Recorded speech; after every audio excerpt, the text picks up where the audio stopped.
بسم الله الرحمن الرحيم.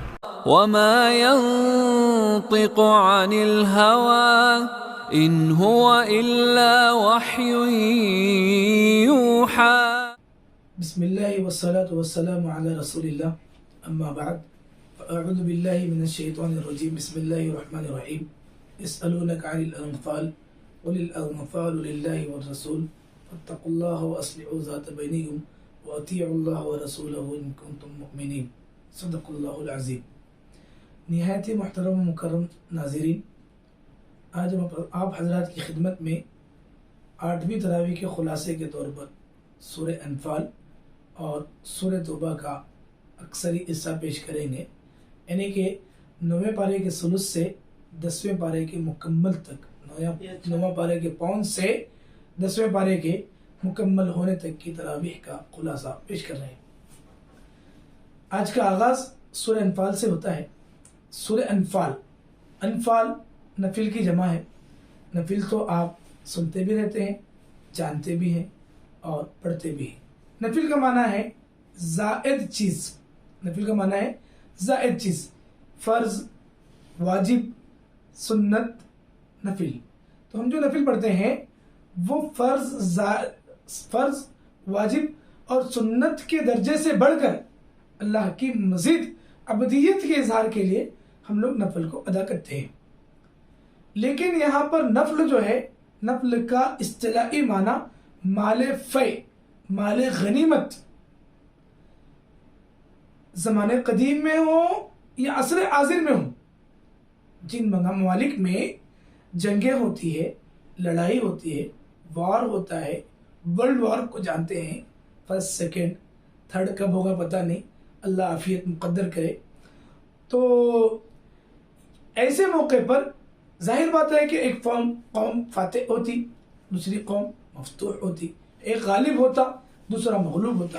غالب ہونے والا مغلوب کی ساری اشیاء کو، ساری املاک کو، ساری چیزوں کو، حتیٰ کہ اس کی زمینوں کو بھی اپنے قبضے میں لے لیتا ہے، اور مغلوب ہونے والا بے بس ہو کر اس کے اشاروں پر چلنے والا کٹ پتلی بن کر رہ جاتا ہے۔ تو اسلام کے ابتدائی زمانے میں بھی کئی غزوات ہوئے ہیں۔ غزوہ بدر، جس کا تذکرہ ہماری 4تھی تراویح کے خلاصے میں آنا تھا لیکن کسی وجہ سے نہیں آ سکا، کچھ دوسری چیزوں پر توجہ رہنے کی وجہ سے۔ غزوہ احد، اس میں بھی اللہ کی مدد آئی، اس کا بھی تذکرہ آنا تھا لیکن وہ بھی کسی وجہ سے رہ گیا۔ آج تھوڑا سا ضمناً آپ کے سامنے ذکر کریں گے۔ اس کے علاوہ نبی کریم صلی اللہ علیہ وسلم کی زندگی میں 23 سے زائد غزوات پیش آئے ہیں، جن میں سے 9 میں رسول اللہ صلی اللہ علیہ وسلم بنفس نفیس شریک ہوئے ہیں۔ اسی طریقے سے ایک غزوے کا واقعہ ہے کہ اس غزوے میں اچھا بہترا مال غنیمت مسلمانوں کے ہاتھ آیا۔ اس موقع پر بعض لوگ کہنے لگے کہ نوجوانوں کی محنت ہے تو مال غنیمت ان کا ہونا چاہیے۔ بعض لوگ کہنے لگے کہ بوڑھوں کی کوششیں، تدبیریں، فکریں، ساری چیزیں اس کے پیچھے وابستہ ہیں تو مال غنیمت میں ان کا حصہ ہونا چاہیے۔ تو اس موقع پر صحابہ میں آپس میں چہم گویا چل رہی تھی۔ انصار کہہ رہے تھے کہ مہاجر کی محنت ہے، مہاجر کہہ رہے تھے کہ انصار کی محنت ہے۔ آپس میں ایک دوسرے کی محنتوں کا اعتراف کرتے ہوئے سوال جواب کر رہے تھے۔ تو اس موقع پر اللہ تبارک و تعالیٰ نے پیارے آقا صلی اللہ علیہ وسلم سے خطاب کرتے ہوئے اس صورت کا نزول فرمایا۔ اس کا بھی وہی ہے تسمیۃ الکل باسم الجز۔ یہاں پر سورہ کے آغاز میں مال غنیمت کا تذکرہ ہے، انفال کا ذکر ہے، تو اسی ذیل میں یہاں پر مکمل سورت کو سورہ انفال سے تعبیر کیا گیا ہے۔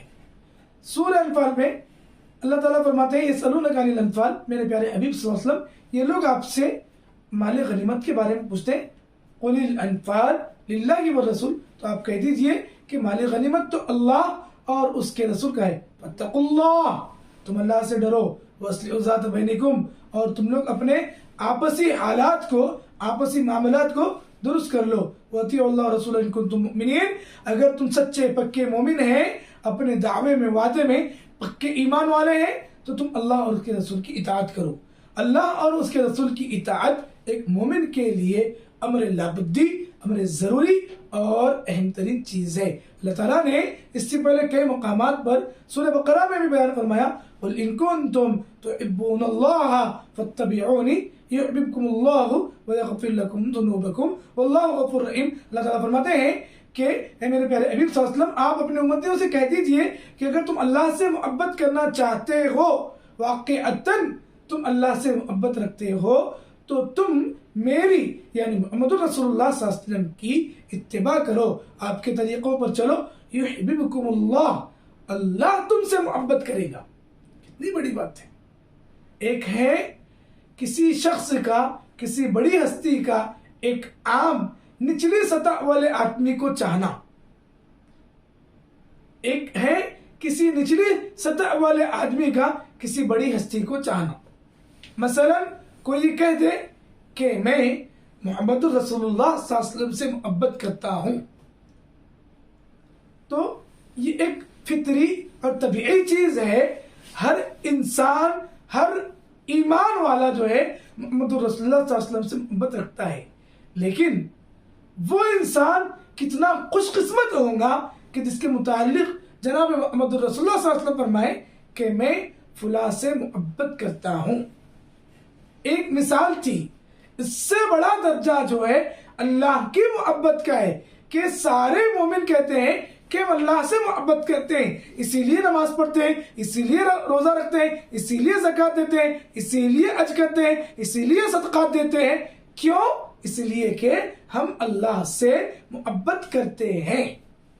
لیکن محبت کی بڑی مثال تو وہ ہے کہ جہاں پر اللہ کہہ رہے کہ میں اپنے بندوں سے محبت کرتا ہوں، ان بندوں سے جو میرے محبوب صلی اللہ علیہ وسلم کی مکمل اتباع، اطاعت، پیروی کرتے ہیں۔ تو یہاں پر بھی اللہ تعالیٰ فرمائے وَأَطِیعُوا اللَّهَ وَرَسُولَهُ إِن كُنتُم مُؤْمِنِینَ، تم اللہ اور اس کے رسول کی اطاعت کرو اگر واقعتاً تم مومن ہو۔ اس کے بعد اللہ تعالیٰ نے اہل ایمان کی صفات کا ذکر کیا ہے کہ اہل ایمان تو وہ ہیں کہ جب ان کے سامنے اذا ذکر اللہ وجلت قلوبہم، اللہ کا ذکر ان کے سامنے کیا جاتا ہے، وَإِذَا تُلِيَتْ عَلَيْهِمْ آیَاتُهُ، ان کے سامنے قرآن کی آیات جب پڑھ کر سنائی جاتی ہیں تو ان کے دل اللہ کے ڈر سے، اللہ کی خشیت سے، ایک ہے خوف، ایک ہے خشیت۔ خوف وہ ہے جو انسان ہیبت کی حالت میں ڈرتا ہے، خشیت وہ ہے جو انسان محبت کی حالت میں ڈرتا ہے۔ ایک بچہ اپنے باپ سے بھی ڈرتا ہے اور ایک بچہ اپنے پڑوس کے بھی دشمن سے ڈرتا ہے۔ بچہ باپ سے اس لیے ڈرتا ہے کہ اس کا باپ اس سے محبت کرتا ہے، وہ باپ سے محبت کرتا ہے، اور پڑوس کے دشمن سے اس لیے ڈرتا ہے کہ کہیں وہ اس پر حملہ نہ کرے۔ تو اہل ایمان جب قرآن مقدس کو اور اللہ کے ذکر کو سنتے ہیں تو ان کے دل لرز جاتے ہیں، کانپ اٹھتے ہیں، اللہ کی محبت سے معمور ہوتے ہیں۔ اس کے بعد اللہ رب العزت نے غزوہ بدر کا ذکر کیا ہے۔ غزوہ بدر کے موقع پر نکلنے کا حکم دیا گیا تو بہت سارے لوگ نکل گئے، اور اس موقع پر اللہ کے نبی صلی اللہ علیہ وسلم کے ساتھ نہت تھے 313 صحابہ تھے، جن میں صرف 2 گھوڑے اور 70 اونٹ، اور سوار جو تھے 313، بعض روایت میں 319 ہے۔ 319 صحابہ جو ہے 2 گھوڑے اور 70 اونٹوں پر، ایک ایک پر 3 4 بعض پیدل ہی چل رہے ہیں، کسی کے پاس لکڑی کی تلوار ہے، کسی کے پاس کوئی لکڑی ہے، کسی کے پاس ٹوٹی تلوار ہے، کسی کے پاس کچھ ہے، کسی کے پاس کچھ نہیں۔ ایسی حالت میں یہ لوگ ایک قافلے کو لوٹنے کے لیے نکلے تھے، کفار مکہ کی مدد، کفار مکہ کی کمر توڑنے کے لیے، ان کی ہمت اور حوصلے کو پست کرنے کے لیے، ابو سفیان کے قافلے کو لوٹنے کے لیے کہ یہ لوگ ہمیں سکون سے جینے نہیں دے رہے ہیں، تو انہیں اگر ہم کمزور کریں گے تو ہمیں چین و سکون کا سانس ملے گا، ہم اپنے دین و ایمان کے ساتھ چین و سکون کے ساتھ رہ سکیں گے۔ اس لیے نکلے تھے، لیکن ابو سفیان تو اپنی چالاکی سے قافلے کے رخ کو دوسری سمت دے کر نکل گیا۔ اب یہاں پر یہ لوگ اور مکہ میں ایک شخص کو بھیجا، اور وہ شخص وہاں پر جا کر ڈھنڈورا پیٹا اور مکہ کے لوگوں کو بلا کر لے کر آیا۔ ابو جہل ایک بڑے لاؤ لشکر کے ساتھ 700 اونٹ، 200 گھوڑے اور اس کے ساتھ 1000 مسلح سپاہیوں کو لے کر آیا، اور ایسے موقع پر ان کا مقابلہ تھا۔ اللہ کے نبی صلی اللہ علیہ وسلم نے اس موقع پر اپنے صحابہ کی جانثاری کو دیکھا۔ اللہ کے نبی صلی اللہ علیہ وسلم، مکہ کے جو صحابہ تھے وہ کہنے لگے کہ اللہ کے نبی صلی اللہ علیہ وسلم آپ جو کہتے ہیں ہم وہ کرنے کے لیے تیار ہیں، آپ لڑنے کے لیے کہیں تو ہم لڑ جائیں، آپ مرنے کے لیے کہیں تو ہم مر جائیں، آپ شہید ہونے کے لیے کہیں تو شہادت کو سعادت سمجھ لیں۔ انصار خاموش تھے، اللہ کے نبی صلی اللہ علیہ وسلم انصار کا جواب چاہتے تھے۔ پھر حضرت سعد بن عبادہ انصار رضی اللہ تعالیٰ عنہ انصار کے صحابی ہیں، وہ کھڑے ہوئے اور کہنے لگے اے اللہ کے رسول صلی اللہ علیہ وسلم، کہ آپ ہمیں یہ سمجھتے ہیں کہ ہم آپ کا ساتھ نہیں دیں گے، ہم آپ کے ساتھ کھڑے نہیں ہوں گے، ہم آپ کی اور اللہ کے دین کی مدد نہیں کریں گے؟ اے اللہ کے نبی صلی اللہ علیہ وسلم، ایسا ہرگز نہیں ہوگا، ہم آپ کے لیے اپنا سب کچھ لٹا دیں گے۔ آپ کہہ دیں تو سمندر میں گھوڑے ڈال دیں، آپ کہہ دیں تو آگ میں کود پڑے، آپ کہہ دیں تو سارے دنیا سے آپ کے حکم کے لیے لڑ جائیں۔ تو اللہ کے نبی صلی اللہ علیہ وسلم صحابہ کے ان جذبات کو دیکھ کر ایک مٹھی بھر جماعت کو لے کر ایک بڑے لاؤ لشکر کے مقابلے کے لیے تیار ہوتے ہیں۔ پھر اس کے بعد جو ہے اللہ کی مدد آتی ہے، استستغیثون،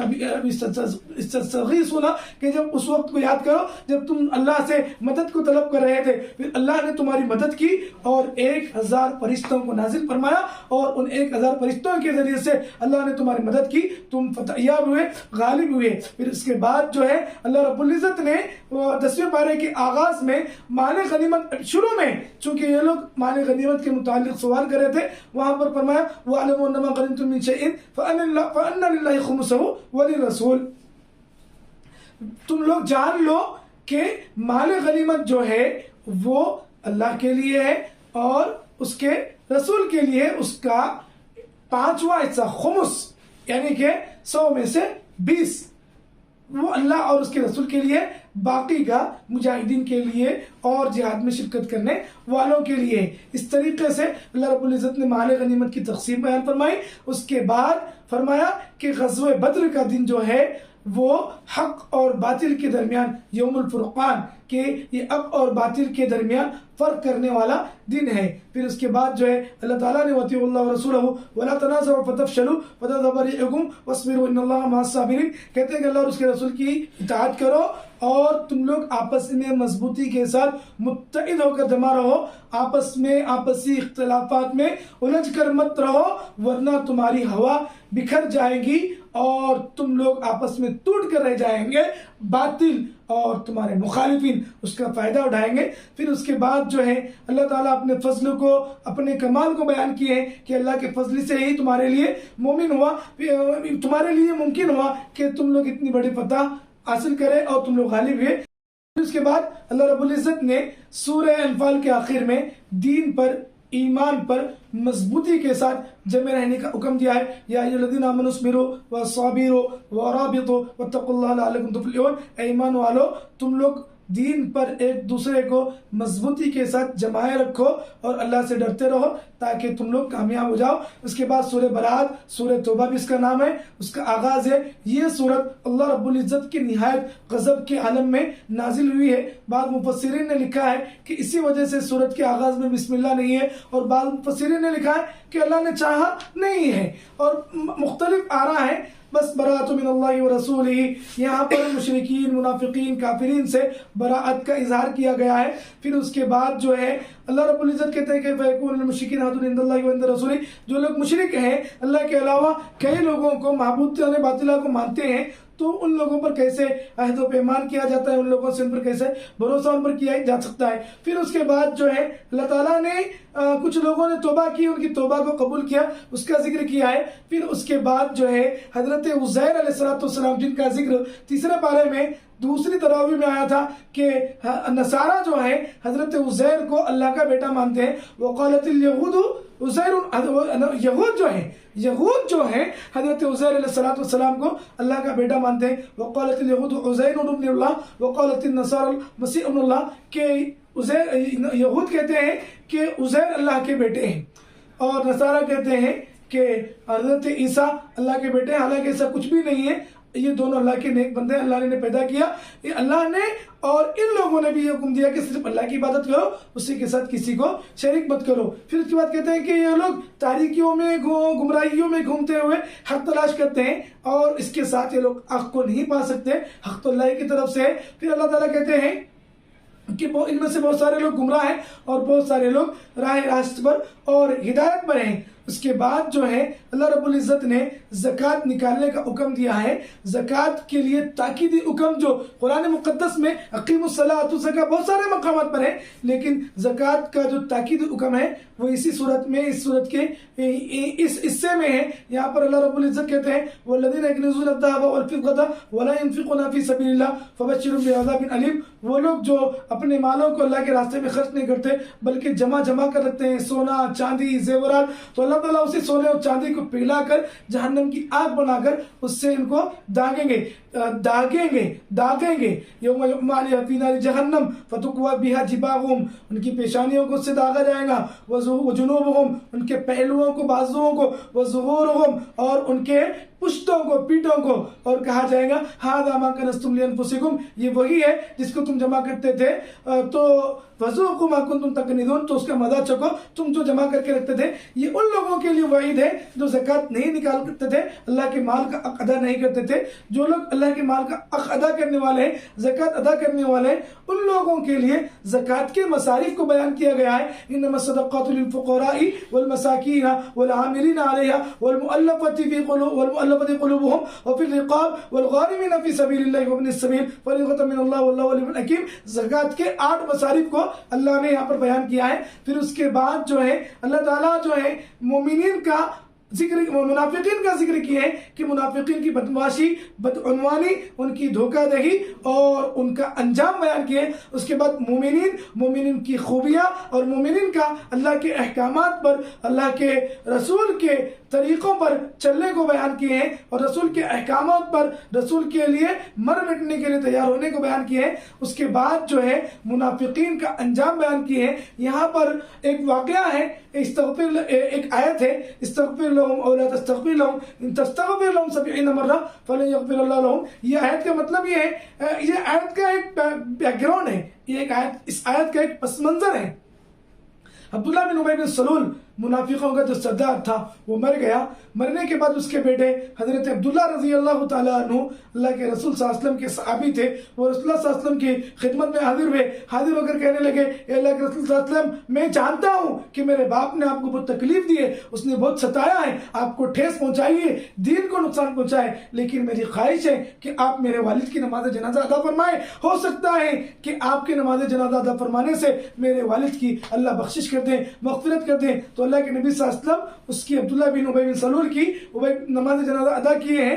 تو اس موقع پر یہ آیت نازل ہوئی ہے استغفر لهم ولا تستغفر لهم. آپ ان کی نماز جنازہ پڑھیں، ان کے لیے استغفار کر لیں، معافی کر لیں، 1 بار یا 70 بار، 70 سے زیادہ بار بھی کر لو تو بھی اللہ انہیں معاف نہیں کریں گے، کیونکہ ان کے گناہ، ان کے کرتوت ایسے ہیں کہ جس کی وجہ سے ان کو معاف نہیں کیا جاتا. پھر اس کے بعد جو ہے اللہ تبارک و تعالیٰ انصار کا اور مہاجرین کا ذکر کیے ہیں، اور اس سلسلہ انشاءاللہ باقی ہے. سورہ توبہ کا بقیہ حصہ ہم انشاءاللہ آئندہ کل آپ کے سامنے پیش کریں گے. اللہ تعالیٰ سے دعا ہے کہ اللہ تعالیٰ ہمیں ان باتوں کو سمجھنے کی اور اس پر عمل کی توفیق عطا فرمائے. وآخر دعوانا الحمدللہ رب العالمین.